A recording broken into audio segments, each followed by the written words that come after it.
আসসালামু আলাইকুম। আমরা রবি সিমেন্ট কলোনিবাসী গতকালকে সকাল থেকে আজকে পর্যন্ত বিদ্যুৎজনিত সমস্যার কারণে কোনো সমাধান হয় নাই। এই জন্য আমাদের কোরবানি বিলম্ব হয়ে গেছে। এখন বাজে বিকাল 4:30। এই যে আমাদের গরুগুলো এখনও জীবিত সব, এখন পর্যন্ত কোনো গরুতে হাত দেওয়া হয় নাই।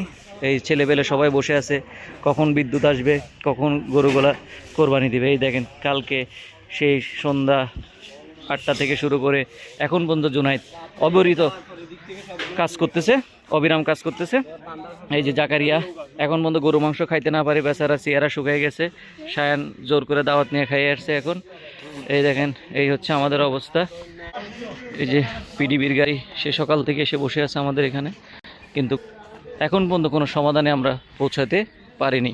গরু দেখতে পারতেছেন আপনারা, কারেন্টের অভাবে আমরা আমাদের যথেষ্ট পরিমাণ পানি না থাকায় আমরা গরু কোরবানি দিতে পারতেছি না। হেদায়েতুল্লাহ সোহেল গরুর পা বান্ধি বসে আছে, কখন কারেন্ট আসবে গরু গলায় ছুরি বসাবে।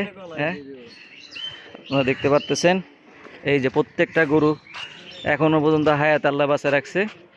হয়তোবা কিছুক্ষণের মধ্যে কারেন্ট আসলে এগুলো সব কোরবানি করা হবে। যে আঙ্কেলরা সবাই বসে আছে, গতকাল সকাল 10টা থেকে অপেক্ষা করতেছে কখন কারেন্ট আসবে, কখন কারেন্ট আসবে, আমরা কখন সঠিক টাইমে কোরবানি দিতে পারবো কি না। এখন পর্যন্ত আমরা অনিশ্চয়তায় ভুগতেছি যে আমরা আজকে কি কোরবানি দিতে পারবো কি পারবো না।